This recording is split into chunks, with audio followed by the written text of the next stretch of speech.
travel a little bit, and this is always something that gets science fiction fans. I'm going to say fans instead of science fiction geeks today. Oh, I think I just said both. Anyway, it gets those of us who love that kind of stuff all wound up. I mean, there have been tons of movies over the years that have dealt with the whole time travel thing. My favorite, of course, is Back to the Future with Doc Brown and Marty McFly and the great dog Einstein, who actually became the first time traveler, at least according to Doc Brown, anyway. You disintegrated Einstein. Calm down, Marty. I didn't disintegrate anything. The molecular structure of both Einstein and the car are completely intact. Where the hell are they? The appropriate question is, when the hell are they? You see, Einstein has just become the world's first time traveler. I sent him into the future. It's still, like, 1985 that movie still makes me laugh, and I love it. But it just, you wrap your head around, how could that happen? And there's always the warnings, too. Don't do this. Don't see yourself in it'll create a paradox, and then the whole world will blow up. Yeah, I mean, I think, obviously, Back to the Future, one of the best movie trilogies of all time, because, obviously, very well done, but sort of gets us all kind of wondering and going down that train of thought of, what if you could go back in time? What would you do with that? What's the point of being able to go back in time if you can't change anything or you can't mess with things just a little bit? Exactly. And what a mess that would make, though. If everybody's going back in time and changing things and fixing things and maybe asking that person out in high school like you always wanted to, and then it completely changes all the things in the world. Right, the butterfly effect and all of that. So we are, full disclosure, we were supposed to have a guest here, a physicist who was going to be chatting with us about a theory that he has when it comes to time travel. We are not able to connect with that guest, but we have been talking about how we're going to have this conversation throughout the morning. Oh, looks like we do have him. Okay, just kidding. Never mind. This worked out well. You know why? Because I got in my time ship and I went back in time and I made sure that we can make the connection. Okay, that's a complete load of hooey, but you know what anyway. Barak Shoshany is a physicist, professor of physics at Brock University. He's been looking into this and he's joining us this morning. Barak, how are you? I'm very good, thank you. Good, great to have you here. You know, I just played a clip from Back to the Future, which is sort of the standard way we think of time travel, right? Just going back. But most people say that that's just not possible because of paradoxes. But you're now you're suggesting to us that maybe there is another way of getting around this whole issue. Is this realistic? Well, I don't know about realistic. What I'm saying is basically that if time travel was possible, then you would have to solve the paradoxes somehow. And the only way that I think you can do that is by assuming there are parallel timelines. Oh, hey, hang on a second. Let me play another movie clip because this sounds like something right out of Spider-Man. Mr. Beck is from Earth, just not yours. There are multiple realities, Peter. This is Earth, Dimension 616. I'm from Earth 833. I'm sorry, you're saying there's a multiverse? Because I thought that was just theoretical. I mean, that completely changes how we understand the initial singularity. We're talking about an eternal inflation system, and how does that even work with all the quantum? It's insane. Sorry. It's really cool. It is really cool, though. So is it multiverse? Is this like straight out of what we're seeing in the movies these days? Well, here it seems like they're talking about eternal inflation, which is kind of a very different thing. What I'm talking about is not necessarily a different universe altogether. It's just in our universe, there could be different ways in which history evolves. And my claim is that if you go back in time, then you create a new history that maybe didn't exist before that.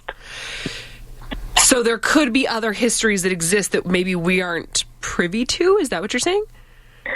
Yeah.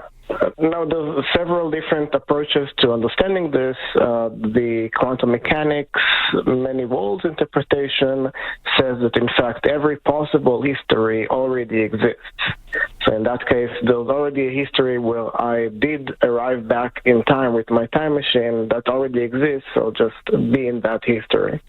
And so it would almost be like shattered glass with all these splintered sort of webs going out from all through history of different opportunities. When we talk about this, and I guess it comes back to Einstein theory relativity. You explain it to me, but is there any realistic like that? The concept may exist that there are alternate realities or alternate timelines, but is there any physical way we could actually ever get to them? It really depends on which particular theory we're talking about. It's all very much speculative, and there's different ways in which a multiverse can come about. There may be several types of multiverse at the same time. There may be no multiverse whatsoever. And as far as I know, no one has ever found a way to get from one universe to another, but I think time travel would be a way to get to a different history, except not history that you choose, but history that you can then change. So essentially, time travel could be possible theoretically if there are different histories. However, physically going there, likely going to be an impossibility. Stephen Hawking, of course, suggested that time travel would be completely impossible, and that's still not unproven, right? Yes, but it is also not proven. That's where the window of opportunity. I see. Okay. So what do you do with this then? I mean, as a physicist, it's interesting to kind of go down this different path of paradoxes and theories. But how do you actually apply this in science or in real life?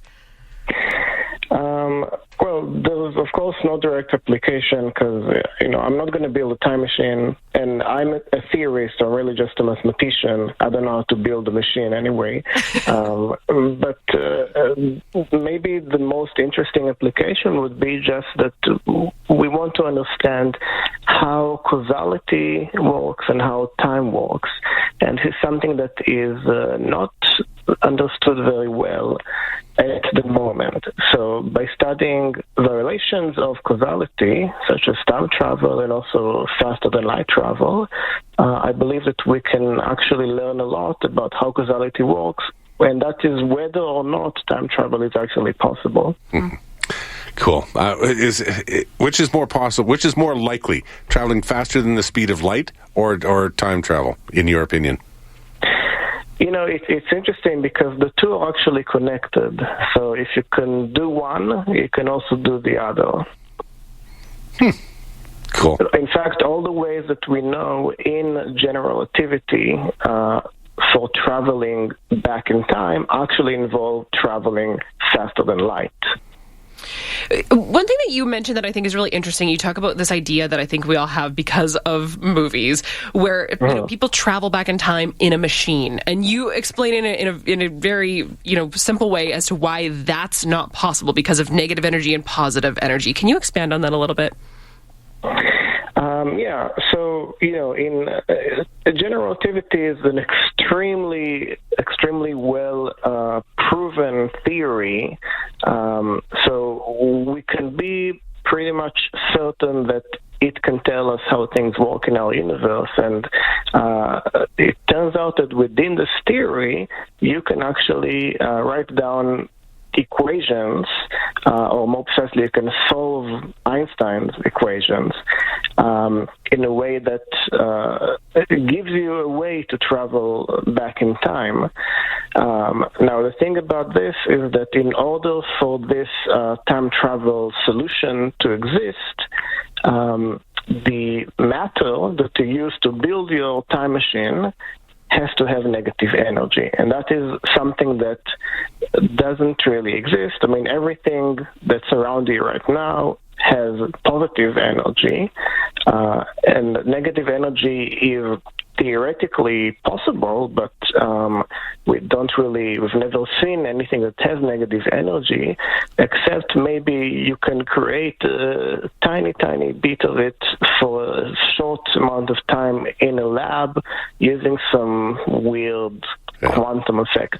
Do you have fun with this? You sound really silly. That's not a criticism. I'm just saying you sound very serious about it. Is this not fun? Yeah, definitely. I mean, that's why I chose to work on it, because I was, I'm a huge science fiction fan, or science fiction geek, as you would say, and that's really one of the main reasons I wanted to work on it, because I learned a lot doing my PhD about general relativity and quantum mechanics, and I decided why not apply that to concepts from science fiction and see where it goes. Very cool. Barak Shoshany, this has been fun this morning. Really enjoyed chatting with you, hearing from you, and all about the now I feel like I've got a master's in it now. That's all it takes. If only it were that easy. Barak, thank you so much for making the time. Really appreciate it. No problem. Thanks for having me. Of course.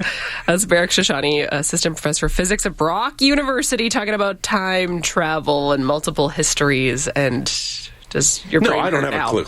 I don't have a clue. I can't figure out most of that.